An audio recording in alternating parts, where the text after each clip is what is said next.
Good morning, everyone. Today, we are going to discuss something very, very interesting, and that is what is happening with the Wall Street Normies flooding Tesla.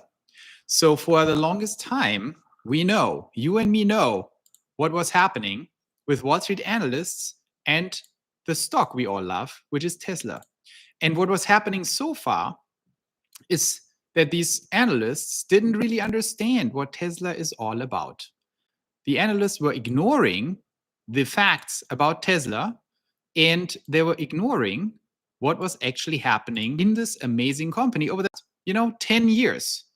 And what that means, if we look at this here, is that you are basically seeing that the stock, that is, of course, up again a lot today, that the stock over the past 5 years, look at this, it's going nowhere. It went nowhere from like 2021, after this crazy run up here from 2009, end of 2019, here was the pandemic drop here. That is a 3x like vertical move up, then drops, and then there's another vertical move up.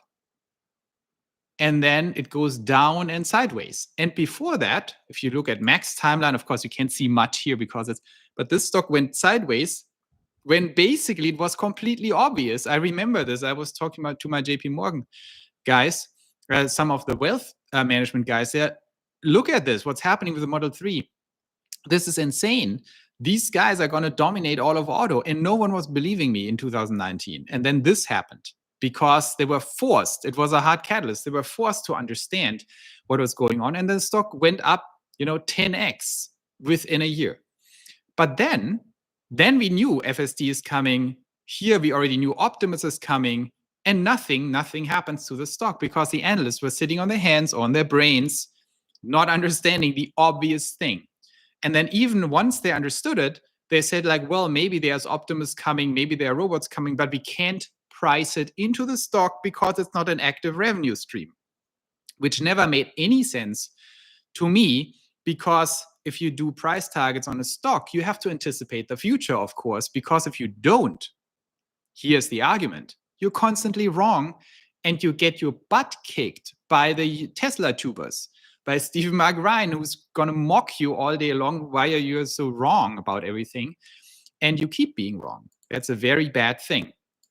Now, what is happening now is very, very interesting, because I was, of course, making my predictions on stock price and everything based on the assumption that this stays that way, right? That Wall Street will keep ignoring the future reality and will just say, well, as long as the revenue stream is not active in Tesla, we can't price it in.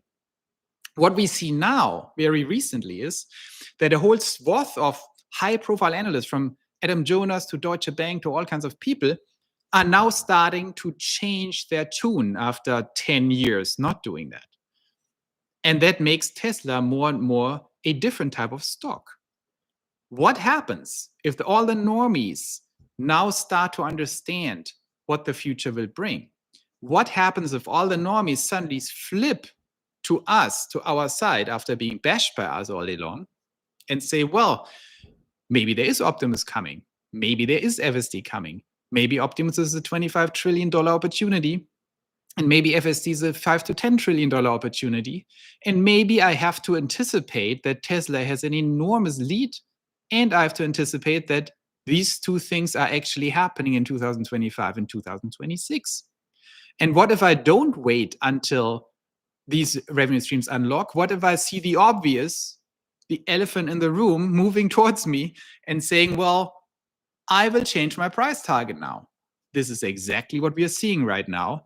And this is a fundamental change in the logic of Tesla share price and Wall Street behavior, which I did not anticipate, but it's coming now. Maybe because of Trump and Elon, that Elon is now so big and so overwhelmingly powerful that even Wall Street understands, okay, you better not mess with this whole thing. And this is just a very interesting situation. So we as investors have to now think about, what does that change in tune actually mean? And here's what I think it means for us. it means that the stock price logic we had in the past, that we have this long sideways movements of Tesla and the wall of reality approaching Wall Street, and Wall Street stubbornly ignoring that wall until they hit their head into the wall, until Model 3 actually ramps, the minute it ramps and not a minute before. Then it goes up 10x or 5x.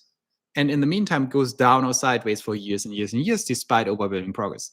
That is the old pattern that we saw. And I was anticipating a similar pattern, that Wall Street will ignore Optimus, for example, all the way to the first 100,000 pre-orders of Optimus. And then suddenly, like, oops, this is very big. Maybe we price it in. And then you have that, it looks like like a staircase, right? It goes like this. If the sentiment now or the brains are changing, what is on the other side of that change?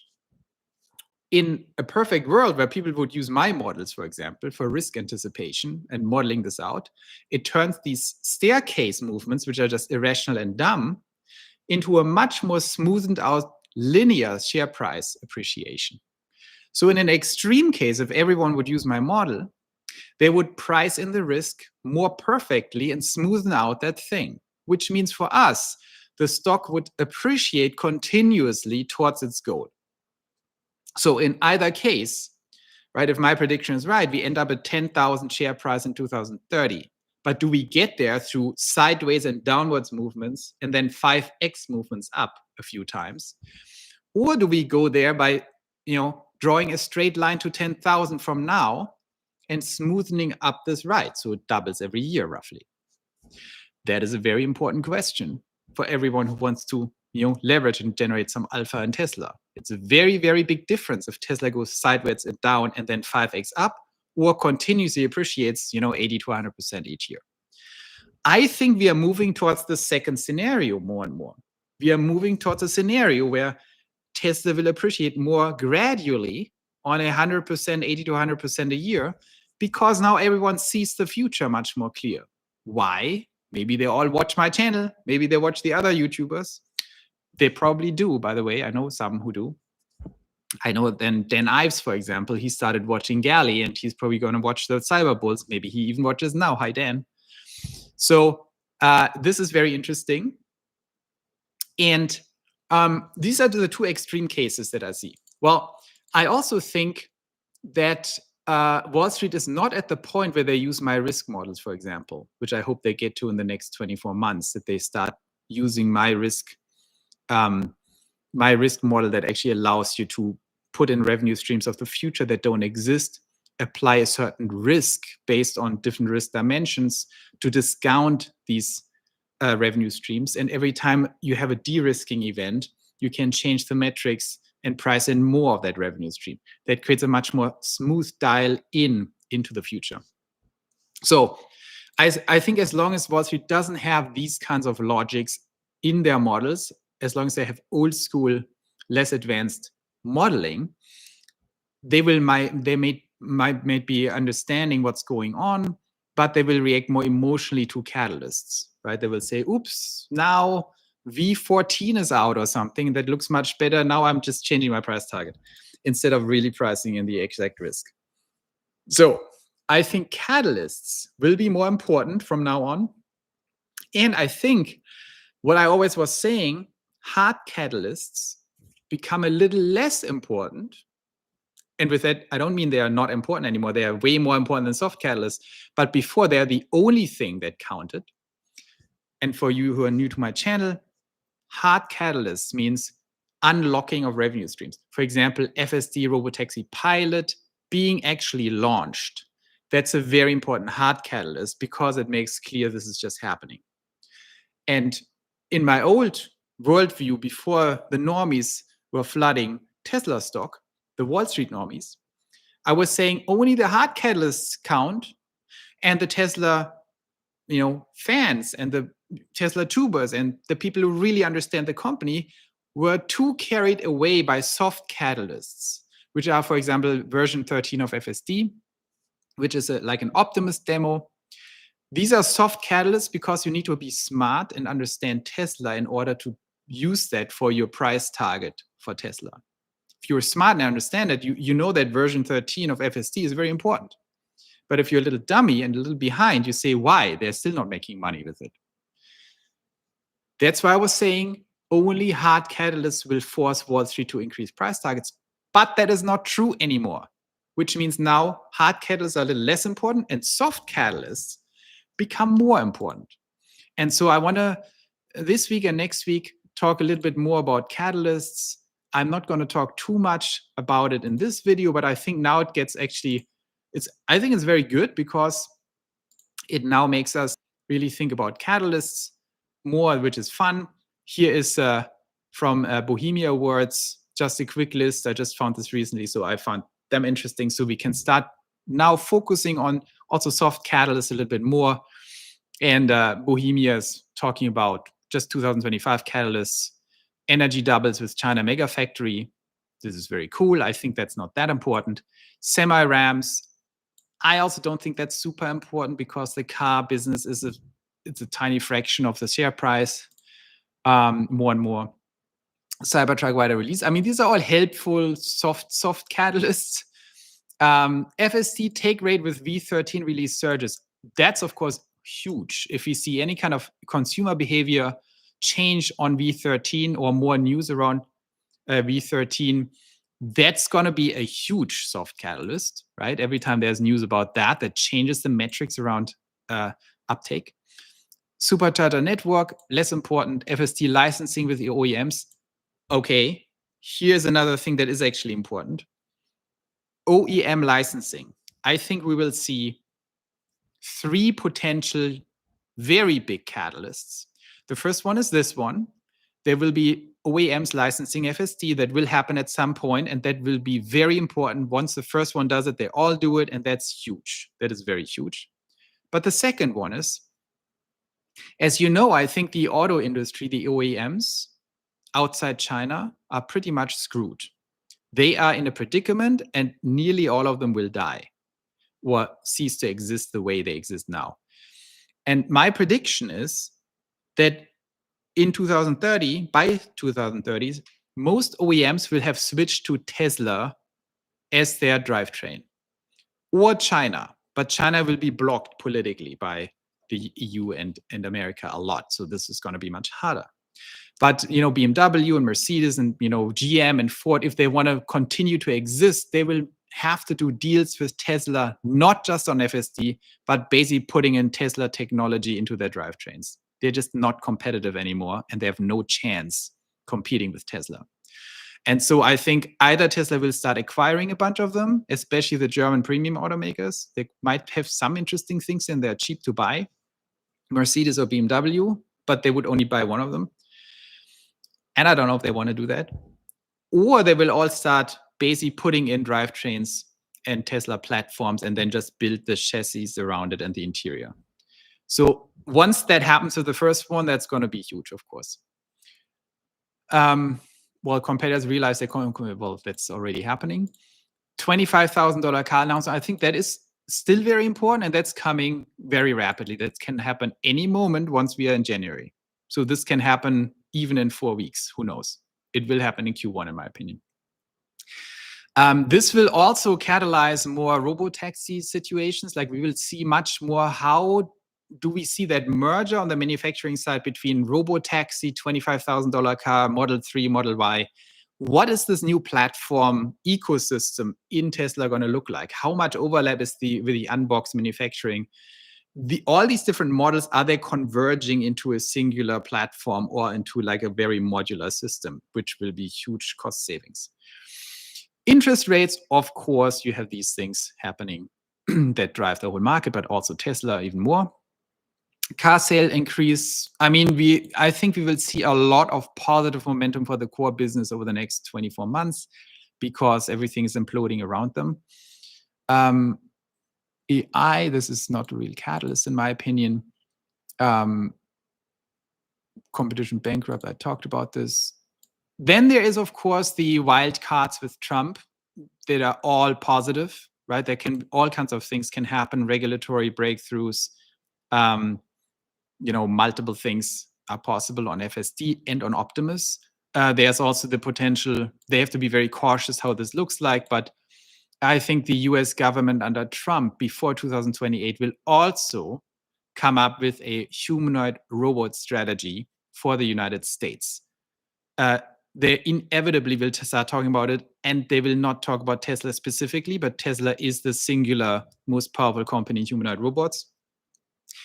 My prediction, and there will be some videos out hopefully next week where I talk about geostrategy in Optimus. I think people still completely misunderstand how important this whole situation is. These humanoid robots are going to change the entire geostrategic situation for everyone, because they will make the most advanced countries that right now have a population and labor problem much more powerful again.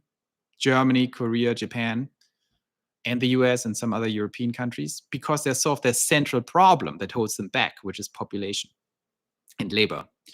And it will make very clear to the governments of these countries, maybe of all countries, but specifically of these countries, including the United States, that you need a dedicated humanoid robot strategy for the United States and for the European countries and for the East Asian countries. And whoever comes up with the best strategy will absolutely dominate the globe, because this is the central driving factor for the economy, is your labor force. And once that happens, it will become clear to Wall Street that Optimus is not a little, $1 trillion, $2 trillion, $10 trillion revenue stream. It becomes the central tool of geostrategic power struggle. And countries need to roll out massive hundreds of millions or billions of robot strategies. That doesn't mean they have to buy them, but they have to empower their industry to really catch up and make this happen. And I think this will happen under Trump at some point. And that will send, the $20 to $100 trillion signal to the world. This is not a joke. This becomes the central tool for the struggle for domination. And then it's game over. And then people will connect the dots and say, who's going to manufacture all these robots? It's going to be Elon. Elon going from MSM villain to hero. Well, I'm not sure about that. I think Elon, the haters, I know Elon haters, and they hate him even more than ever before, because the hate for Elon comes from other things. You're not overcoming your hate by being a hero. He's already a hero. So I don't think the hate is going away. And FSD 14 wide release, of course, we will see more FSD releases, and that will be very powerful. So what does it all mean? I think we have a lot of very cool catalysts coming. And the big picture here is, I think, what these catalysts will do, both for FSD, the first giant thing that's happening, and for Optimus. I think these catalysts can be clustered and categorized into FSD catalysts, into Optimus catalysts, and catalysts that affect somehow the core business and strengthen this thing, like OEMs starting to licensing everything about Tesla. And both FSD and Optimus will see, multiple layers of revelation in the market, because both are so big, especially Optimus, that there will be not an immediate recognition how big it is. There will be a recognition once Optimus is seen as working in Tesla manufacturing sites. Oh, wow, Optimus could sell millions into industry, into manufacturing. That's amazing. Let's price that in and say, whoa, this is a lot of money. There will be a second wave where they realize, well, it's not just manufacturing industries, it's all industries, and it's private. That will be another 10x for the Optimus revenue stream revelation. And then finally, they will realize this is not about private and industry alone. This is about global domination. It's about the struggle of nations to stay ahead in the future and be able to win. And then it becomes the third giant wave of Optimus pricing. FSD, I think, will also be similar once they have the first revelation. Oh, there are pilots. This is actually happening in multiple US cities, maybe Chinese cities, maybe 1 or 2 European cities. They will say, wow, oops, now it's getting very real. We need to price this in. And there will be a second wave where people will understand the scaling of robotaxis and the governmental approval of robotaxis will be massively faster, sooner, and wider than anyone thinks right now, for similar reasons as Optimus. In the beginning, regulators will say, whoa, that's a lot of risk, and make it difficult. But very soon they will understand, wait a moment, this becomes a competitive advantage and a must-have. We need to actually accelerate adoption in our country, because otherwise we are falling behind dramatically. Once that happens, regulatory approval will be very fast and hard and easier. Like hard, not in the sense of difficult, but hard in like, oh, this is a hard must-have. And I think there will be 2 step changes in that. And by the way, this is not about Wall Street being dumb step changes because they don't get it, but these are step changes that I would also need to see on the FSD side. When do governments actually recognize, oh my God, we have to go all in? Same with Optimus, because that is a timing question, right? So there you have my thoughts. What's happening here? The takeaway for today is there is a massive shift that I did not expect to this extent on Wall Street. The normies are coming. The normies are here. They are pricing in all the stuff we are talking about. They're not good in pricing it in. They don't have my price targets. They don't have ARK's price targets. So they're still way behind. But the dam has broken and they get it. And now they will run for it. I saw the first analyst today saying 1,000. So it's not far off to 10,000. They will get there very soon, probably next year. So everything has changed. There was overwhelming force from Elon and Tesla and YouTube that finally has broken the resistance on Wall Street. The flood is here. Everyone gets Tesla. And now the game has changed. Now all the catalysts are coming, and all the catalysts will be recognized by Wall Street. And that means the path to $10,000 per share will be smoothened out. It will be not a path against resistance and ignorance, and then walls coming that force Wall Street to 5x the stock within a few months. It will be smoothened out to a linear curve, more linear curve, where catalysts will still play an enormous role. I think it is very important to have models like mine that are rational about the future and give you this linear curve so you can see how much the current share price deviates. The deviation to the upside will be now a stronger possibility that we will overshoot on that line, right? If I see rational share price next year will be 600, in my opinion, I think it's a given that we will exceed the 600 significantly next year. But that's probably not a smart thing, and you will see a retracement. Having that line is the new future value investing strategy. You need your line to understand where's the fair value, fair future value of a stock, so you see when it's underpriced or overpriced. And that's, I think, the central tool for doing smart trading here, smart investing. So I hope that was helpful. That was my commentary for today. The normies are here, and great to have you guys all on here. Good morning from Austin, Texas. And I hope to see you all over the next couple of days. Thank you, guys.